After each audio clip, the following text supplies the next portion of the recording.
ओम नमो भगवते वासुदेवाय। अथ श्री बृहस्पतिवार व्रत कथा। भारतवर्ष में एक प्रतापी और दानी राजा राज्य करता था। वह नित्य गरीबों और ब्राह्मणों की सहायता करता था। यह बात उसकी रानी को अच्छी नहीं लगती थी। वह ना ही गरीबों को दान देती, ना ही भगवान का पूजन करती थी और राजा को भी दान देने से मना किया करती थी। एक दिन राजा शिकार खेलने वन को गए हुए थे तो रानी महल में अकेली थी।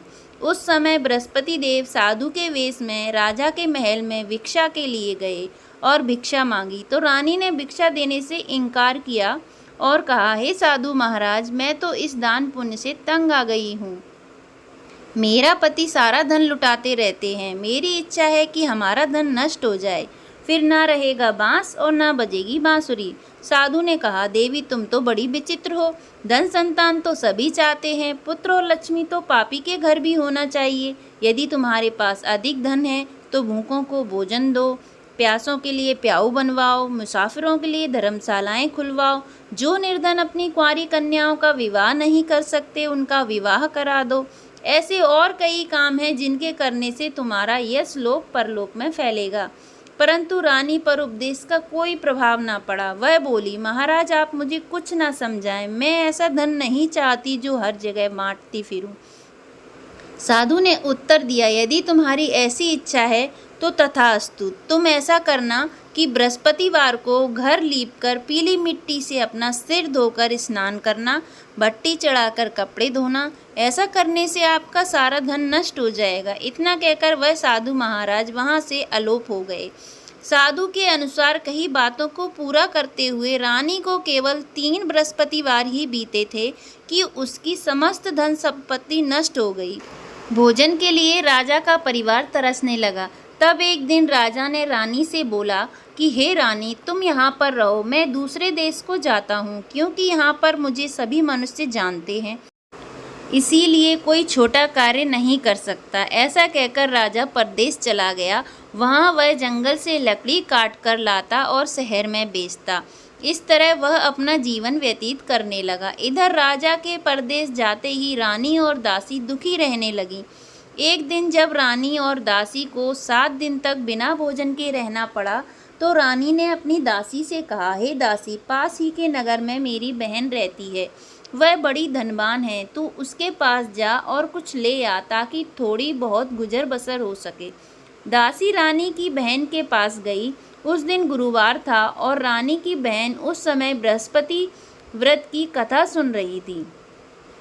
दासी ने रानी की बहन को अपनी रानी का संदेश दिया, लेकिन रानी की बड़ी बहन ने कोई उत्तर नहीं दिया। जब दासी को रानी की बहन से कोई उत्तर नहीं मिला तो वह बहुत दुखी हुई और उसे क्रोध भी आया। दासी ने वापस आकर रानी को सारी बात बता दी।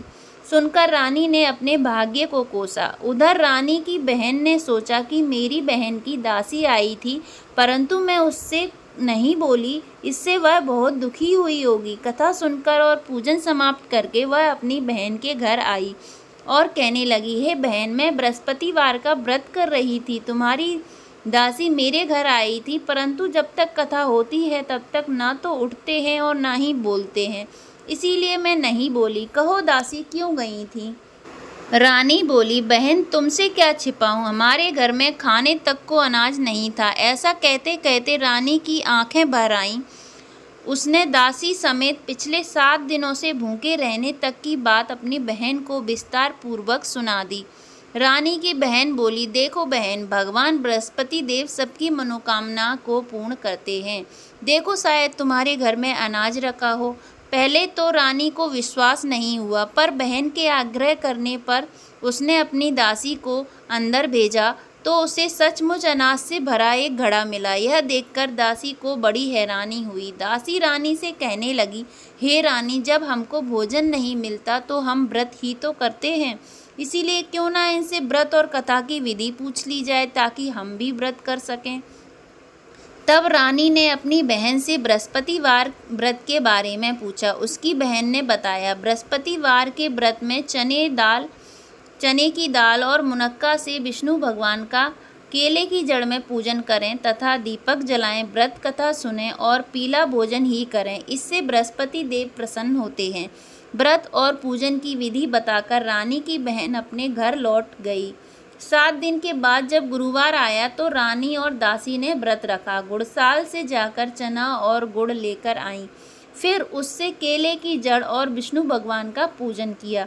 अब पीला भोजन कहाँ से आए, इस बात को लेकर दोनों बहुत दुखी थे। चूँकि उन्होंने व्रत रखा था इसीलिए बृहस्पति देव उनसे प्रसन्न थे। इसीलिए वे साधारण व्यक्ति का रूप धारण कर 2 थालों में सुंदर पीला भोजन दासी को दे गए। भोजन पाकर दासी प्रसन्न हुई और फिर रानी के साथ मिलकर भोजन ग्रहण किया। उसके बाद वे सभी गुरुवार को व्रत और पूजन करने लगी। बृहस्पति भगवान की कृपा से उनके पास फिर से धन संपत्ति आ गई, परंतु रानी फिर से पहले की तरह आलस्य करने लगी। तब दासी बोली, देखो रानी, तुम पहले भी इस प्रकार आलस्य करती थी। तुम्हें धन रखने में कष्ट होता था, इस कारण सभी धन नष्ट हो गया, और अब जब भगवान बृहस्पति की कृपा से धन मिला है तो तुम्हें फिर से आलस्य होता है। रानी को समझाते हुए दासी कहती है कि बड़ी मुसीबतों के बाद हमने यह धन पाया है, इसीलिए हमें दान पुण्य करना चाहिए, भूखे मनुष्यों को भोजन कराना चाहिए और धन को शुभ कार्यों में खर्च करना चाहिए, जिससे तुम्हारे कुल का यश बढ़ेगा, स्वर्ग की प्राप्ति होगी और पितृ प्रसन्न होंगे। दासी की बात मानकर रानी अपना धन शुभ कार्यों में खर्च करने लगी, जिससे पूरे नगर में उसका यश फैलने लगा। बृहस्पतिवार व्रत कथा के बाद श्रद्धा के साथ आरती की जानी चाहिए। इसके बाद प्रसाद बांटकर उसे ग्रहण करना चाहिए। एक दिन राजा दुखी होकर जंगल में एक पेड़ के नीचे आसन जमाकर बैठ गया। वह अपनी दशा को याद करके व्याकुल होने लगा। बृहस्पतिवार का दिन था। एकाएक उसने देखा कि निर्जन वन में एक साधु प्रकट हुए। वह साधु वेश में स्वयं बृहस्पति देवता थे। लकड़हारे के सामने आकर बोले, हे लकड़हारे, इस सुनसान जंगल में तो चिंता मग्न क्यों बैठा है? लकड़हारे ने दोनों हाथ जोड़कर प्रणाम किया और उत्तर दिया, महात्मा जी, आप सब कुछ जानते हैं, मैं क्या कहूँ। यह कहकर रोने लगा और साधु को आत्मकथा सुनाई। महात्मा जी ने कहा, तुम्हारी स्त्री ने बृहस्पति के दिन बृहस्पति भगवान का निरादर किया है, जिसके कारण रुष्ट होकर उन्होंने तुम्हारी यह दशा कर दी है। अब तुम चिंता को दूर करके मेरे कहने पर चलो तो तुम्हारे सब कष्ट दूर हो जाएंगे और भगवान पहले से भी अधिक संपत्ति देंगे। तुम बृहस्पति के दिन कथा करो, 2 पैसे के चना मुनक्का मंगवाकर उसका प्रसाद बनाओ और शुद्ध जल से लोटे में शक्कर मिलाकर अमृत तैयार करो। कथा के पश्चात आप अपने सारे परिवार और सुनने वाले प्रेमियों में अमृत व प्रसाद बांटकर आप भी ग्रहण करो। ऐसा करने से भगवान तुम्हारी सब मनोकामनाएं पूरी करेंगे। साधु के ऐसे वचन सुनकर लकड़हारा बोला, हे प्रभु, मुझे लकड़ी बेचकर इतना पैसा नहीं मिलता जिससे मैं भोजन करने के उपरांत कुछ बचा सकूं। मैंने रात्रि में अपनी स्त्री को व्याकुल देखा है, मेरे पास कुछ भी नहीं है जिससे मैं उसकी खबर मंगा सकूं। साधु ने कहा, हे लकड़हारे, तुम किसी बात की चिंता मत करो। बृहस्पति के दिन तुम रोजाना की तरह लकड़ियां लेकर शहर को जाओ। तुमको रोज से दुगना धन प्राप्त होगा, जिससे तुम भली भांति भोजन कर लोगे और बृहस्पति देव की पूजा का सामान भी आ जाएगा। इतना कहकर साधु अंतर्ध्यान हो गए। धीरे धीरे समय व्यतीत होने पर फिर वही बृहस्पतिवार का दिन आया। लकड़हारा जंगल से लकड़ी काटकर किसी शहर में बेचने गया। उसे उस दिन और दिन से अधिक पैसा मिला। राजा ने चना गुड़ आदि लाकर गुरुवार का व्रत किया। उस दिन से उसके सभी क्लेश दूर हुए, परंतु जब दोबारा गुरुवार का दिन आया तो बृहस्पतिवार का व्रत करना भूल गया। इस कारण बृहस्पति भगवान नाराज हो गए। उस दिन उस नगर के राजा ने विशाल यज्ञ का आयोजन किया तथा शहर में यह घोषणा करा दी कि कोई भी मनुष्य अपने घर में भोजन न बनावे, न आग जलावे, समस्त जनता मेरे यहाँ भोजन करने आवे। इस आज्ञा को जो न मानेगा उसे फांसी की सजा दी जाएगी। इस तरह की घोषणा संपूर्ण नगर में करवा दी गई। राजा की आज्ञा अनुसार शहर के सभी लोग भोजन करने गए, लेकिन लकड़हारा कुछ देर से पहुंचा। इसीलिए राजा उसको अपने साथ घर ले गए और ले जाकर भोजन करा रहे थे तो रानी की दृष्टि उस खूंटी पर पड़ी जिस पर उसका हार लटका हुआ था। वह वहां पर दिखाई नहीं दिया। रानी ने निश्चय किया कि मेरा हार इस मनुष्य ने चुरा लिया है। उसी समय सिपाहियों को बुलवाकर उसको कारागार में डलवा दिया। जब लकड़हारा कारागार में पड़ गया और बहुत दुखी होकर विचार करने लगा कि न जाने कौन से पूर्व जन्म के कर्म से मेरे लिए यह दुख प्राप्त हुआ है, और उसी साधु को याद करने लगा जो कि जंगल में मिला था। उसी समय तत्काल बृहस्पति देव साधु के रूप में प्रकट हुए और उसकी दशा को देखकर कहने लगे, अरे मूर्ख, तूने बृहस्पति देव की कथा नहीं करी, इस कारण तुझे दुख प्राप्त हुआ है। अब चिंता मत कर, बृहस्पतिवार के दिन कारागार के दरवाजे पर 4 पैसे पड़े मिलेंगे, उनसे तू बृहस्पति देव की पूजा करना, तेरे सभी कष्ट दूर हो जाएंगे। बृहस्पति के दिन उसे 4 पैसे मिले। लकड़हारे ने कथा कही। उसी रात्रि को बृहस्पति देव ने उस नगर के राजा को स्वप्न में कहा, हे राजा, तुमने जिस आदमी को कारागार में बंद कर दिया है वह निर्दोष है, वह राजा है, उसे छोड़ देना। रानी का हार उसी खूंटी पर लटका है। अगर तू ऐसा नहीं करेगा तो मैं तेरे राज्य को नष्ट कर दूंगा। इस तरह रात्रि के स्वप्न को देखकर राजा प्रातः काल उठा और खूंटी पर हार देखकर लकड़हारे को बुलाकर क्षमा मांगी तथा लकड़हारे को योग्य सुंदर वस्त्र आभूषण देकर विदा कर दिया। बृहस्पति देव की आज्ञा अनुसार लकड़हारा अपने नगर को चल दिया। राजा जब अपने नगर के निकट पहुंचा तो उसे बड़ा आश्चर्य हुआ। नगर में पहले से अधिक बाग, तालाब, कुएं तथा बहुत सी मंदिर, धर्मशालाएं आदि बन गई हैं। राजा ने पूछा, यह किसका बाग और धर्मशालाएं? तब नगर के सब लोग कहने लगे, यह सब रानी और बांदी के हैं। तो राजा को आश्चर्य हुआ और गुस्सा भी आया। जब रानी ने यह खबर सुनी कि राजा आ रहे हैं तो उन्होंने बांदी से कहा कि हे दासी, देख, राजा हमको कितनी बुरी हालत में छोड़ गए थे, वह हमारी ऐसी हालत देखकर लौट न जाएं, इसीलिए तू दरवाजे पर खड़ी हो जा। आज्ञा अनुसार दासी दरवाजे पर खड़ी हो गई। राजा आए तो उन्हें अपने साथ लिवा लाई। जब राजा ने क्रोध करके अपनी रानी से पूछा कि यह धन तुम्हें कैसे प्राप्त हुआ है, तब उन्होंने कहा, हमें यह सब धन बृहस्पति देव के इस व्रत के प्रभाव से प्राप्त हुआ है। राजा ने निश्चय किया कि 7 रोज बाद तो सभी बृहस्पति देव का पूजन करते हैं, परंतु मैं प्रतिदिन दिन में 3 बार कहानी तथा रोज व्रत किया करूँगा। अब हर समय राजा के दुपट्टे में चने की दाल बंधी रहती तथा दिन में 3 बार कहानी कहता। एक रोज राजा ने विचार किया कि चलो अपनी बहन के यहाँ हो आवें। इस तरह विचार निश्चय कर राजा घोड़े पर सवार हो अपनी बहन के यहाँ को चलने लगा। मार्ग में उसने देखा कि कुछ आदमी एक मुर्दे को लिए जा रहे हैं।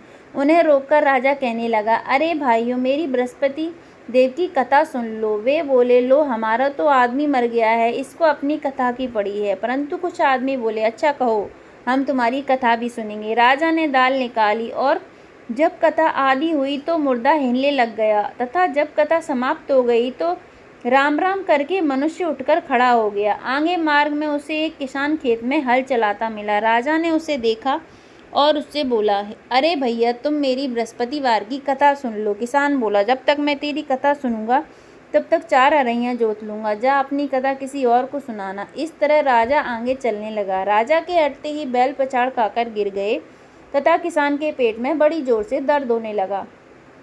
उस समय उसकी माँ रोटी लेकर आई। उसने जब यह देखा तो अपने पुत्र से सब हाल पूछा, तो बेटे ने सभी हाल कह दिया। तो बुढ़िया दौड़ी दौड़ी उस घुड़सवार के पास गई और उससे बोली कि मैं तेरी कथा सुनूंगी, तू अपनी कथा मेरे खेत पर चलकर ही कहना।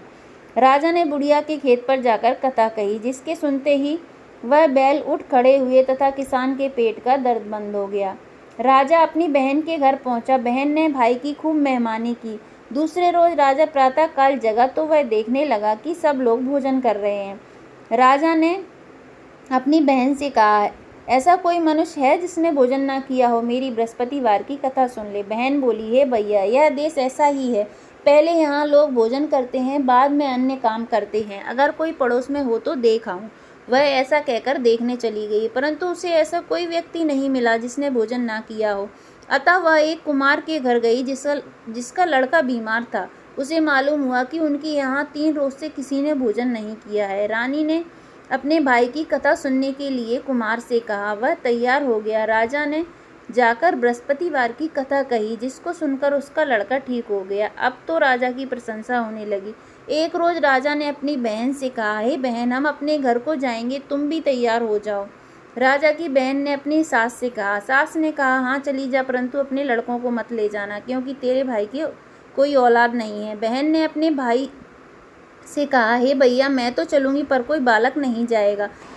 राजा बोला, जब कोई बालक नहीं चलेगा तब तुम क्या करोगी? बड़े दुखी मन से राजा अपने नगर को लौट आया। राजा ने अपनी रानी से कहा, हम निर्वंशी राजा हैं, हमारा मुंह देखने का धर्म नहीं है और कुछ भोजन आदि नहीं किया। रानी बोली, हे प्रभु, बृहस्पति देव ने हमें सब कुछ दिया है, हमें औलाद अवश्य देंगे। उसी रात को बृहस्पति देव ने राजा से स्वप्न में कहा, हे राजा, उठ, सभी सोच त्याग दे, तेरी रानी गर्भ से है। राजा की यह बात सुनकर बड़ी खुशी हुई। 9वें महीने में उसके गर्भ से एक सुंदर पुत्र पैदा हुआ। तब राजा बोला, हे रानी, स्त्री बिना भोजन के रह सकती है, पर बिना कहे नहीं रह सकती। जब मेरी बहन आए तो तुम उससे कुछ मत कहना। रानी ने सुनकर हाँ कर दिया। जब राजा की बहन ने यह शुभ समाचार सुना तो वह बहुत खुश हुई और बधाई लेकर अपने भाई के यहाँ आई। तभी रानी ने कहा, घोड़ा चढ़कर तो नहीं आई, गधा चढ़ी आई। राजा की बहन बोली, भाभी, मैं इस प्रकार ना कहती तो तुम्हें औलाद कैसे मिलती? बृहस्पति देव ऐसे ही हैं, जैसी जिसके मन में कामनाएं हैं सभी को पूर्ण करते हैं। जो सद्भावना पूर्वक बृहस्पतिवार का व्रत करता है एवं कथा पढ़ता है अथवा सुनता है, दूसरों को सुनाता है, बृहस्पति देव उसकी सभी मनोकामनाएं पूर्ण करते हैं। बृहस्पति देव उसकी सदैव रक्षा करते हैं। संसार में जो सद्भावना पूर्वक भगवान जी का पूजन व्रत सच्चे हृदय से करते हैं तो उनकी सभी मनोकामनाएं पूर्ण करते हैं। जैसी सच्ची भावना से रानी और राजा ने उनकी कथा का गुणगान किया तो उनकी सभी इच्छाएं बृहस्पति देव जी ने पूर्ण की थी। इसीलिए पूर्ण कथा सुनने के बाद प्रसाद लेकर जाना चाहिए। हृदय से उनका मनन करते हुए जयकारा बोलना चाहिए। बोलो बृहस्पति देव की जय, बोलो विष्णु भगवान की जय। बृहस्पति देव व्रत कथा। प्राचीन काल में एक ब्राह्मण था।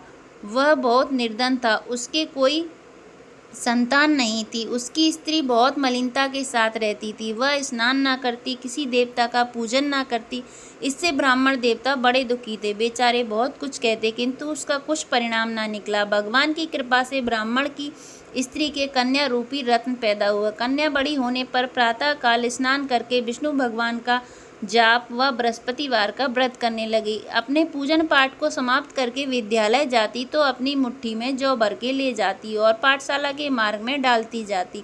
तब ये जौ स्वर्ण के हो जाते तो लौटते समय उनको बीनकर घर ले आती थी।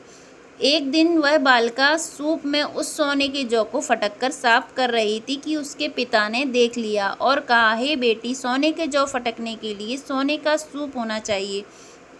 दूसरे दिन बृहस्पतिवार था। इस कन्या ने व्रत रखा और बृहस्पति देव से प्रार्थना करके कहा, मैंने आपकी पूजा सच्चे मन से की हो तो मेरे लिए सोने का सूप दे दो। बृहस्पति देव ने उसकी प्रार्थना स्वीकार कर ली। रोजाने की तरह वह कन्या जौ फैलाती हुई जाने लगी। जब लौटकर जौ बीन रही थी तो बृहस्पति देव की कृपा से उसे सोने का सूप मिला। उसे वह घर ले आई और उसमें जौ साफ करने लगी, परंतु उसकी माँ का वही ढंग रहा।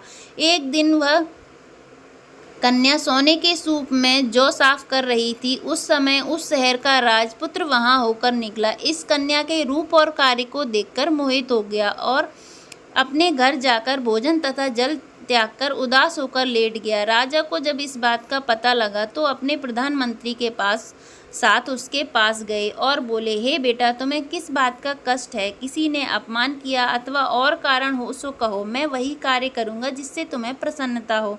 अपने पिता की राजकुमार ने बातें सुनी तो वह बोला, मुझे आपकी कृपा से किसी बात का दुख नहीं है। किसी ने मेरा अपमान नहीं किया, परंतु मैं उस लड़की से विवाह करना चाहता हूँ जो सोने के सूप में जौ साफ कर रही थी। यह बात सुनकर राजा को आश्चर्य हुआ और बोला, हे बेटा, इस तरह की कन्या का पता तुम ही लगाओ, मैं उसके साथ तेरा विवाह अवश्य करवा दूंगा। राजकुमार ने उस लड़की के घर का पता बतलाया। तब मंत्री उस लड़की के घर गए और ब्राह्मण देवता को सभी हाल बतलाया। ब्राह्मण देवता राजकुमार के साथ अपनी कन्या का विवाह करने के लिए तैयार हो गए और विधि विधान के अनुसार ब्राह्मण की कन्या का विवाह राजकुमार के साथ हो गया। कन्या के घर से जाते ही पहले की भांति उस ब्राह्मण देवता के घर में गरीबी का निवास हो गया। अब भोजन के लिए भी अन्न बड़ी मुश्किल से मिलता था। एक दिन दुखी होकर ब्राह्मण देवता अपनी पुत्री के पास गए। बेटी ने पिता की दुखी अवस्था को देखा और अपनी माँ का हाल पूछा। तब ब्राह्मण ने सभी हाल कहा। कन्या ने बहुत सा धन देकर अपने पिता को विदा कर दिया। इस तरह ब्राह्मण का कुछ समय सुखपूर्वक व्यतीत हुआ। कुछ दिन बाद फिर वही हाल हो गया। ब्राह्मण फिर अपनी कन्या के यहाँ गया और सारा हाल कहा तो लड़की बोली, हे पिताजी, आप माता जी को यहाँ लेवा लाओ, मैं उसे विधि बता दूंगी जिससे गरीबी दूर हो जाएगी। वह ब्राह्मण देवता अपनी स्त्री को साथ लेकर पहुँचे तो अपनी माँ को समझाने लगी, हे माँ, तुम प्रातःकाल प्रथम स्नान आदि करके विष्णु भगवान का पूजन करो तो सब दरिद्रता दूर हो जाएगी। परंतु उसकी माँ ने एक भी बात नहीं मानी और प्रातःकाल उठकर अपनी पुत्री के बच्चों के जूठन को खा लिया। इससे उसकी पुत्री को बहुत गुस्सा आया और एक रात को कोठरी में से सभी सामान निकाल दिया और अपनी माँ को उसमें बंद कर दिया। प्रातःकाल उसे निकाला तथा स्नान आदि करा के पाठ करवाया तो उसकी माँ की बुद्धि ठीक हो गई। फिर प्रत्येक बृहस्पतिवार को व्रत रखने लगी। इस व्रत के प्रभाव से उसके माँ बाप बहुत ही धनवान और पुत्रवान हो गए और बृहस्पति जी के प्रभाव से इस लोक के सुख भोग कर स्वर्ग को प्राप्त हुए। बोलो विष्णु भगवान की जय, बोलो बृहस्पति देव की जय। बृहस्पति देव की आरती। ओम जय बृहस्पति देवा, ओम जय बृहस्पति देवा, छिन छिन भोग लगाऊं कदली फल मेवा। ओम जय बृहस्पति देवा, तुम पूर्ण परमात्मा, तुम अंतर्यामी, स्वामी तुम अंतर्यामी, जगत पिता जगदीश्वर, तुम सबके स्वामी। ओम जय बृहस्पति देवा, चरणामृत निज निर्मल, सब पातक हरता, स्वामी सब पातक हरता, सकल मनोरथ दायक, कृपा करो भरता। ओम जय बृहस्पति देवा, तन मन धन अर्पण कर जो कोई शरण पड़े, स्वामी जो जन शरण पड़े, प्रभु फिर कट तब हो कर आकर द्वार खड़े। ओम जय बृहस्पति देवा, दीन दयाल दयानिधि, भक्तन हितकारी, स्वामी भक्तन हितकारी, पाप दोष सब हरता, भव बंधन हारी। ओम जय बृहस्पति देवा, सकल मनोरथ दायक, सब संशय तारो, स्वामी सब संशय तारो, विषय विकार मिटाओ, संतन सुखकारी। ओम जय बृहस्पति देवा, जो कोई आरती तेरी प्रेम सहित गावे, स्वामी प्रेम सहित गावे, ज्येष्ठानंद बंद सो सो निश्चय फल पावे। ओम जय बृहस्पति देवा। सब बोलो विष्णु भगवान की जय, बोलो बृहस्पति देव की जय। अगर आपको आज की कथा पसंद आई हो तो वीडियो को लाइक एंड चैनल को सब्सक्राइब जरूर करें। धन्यवाद।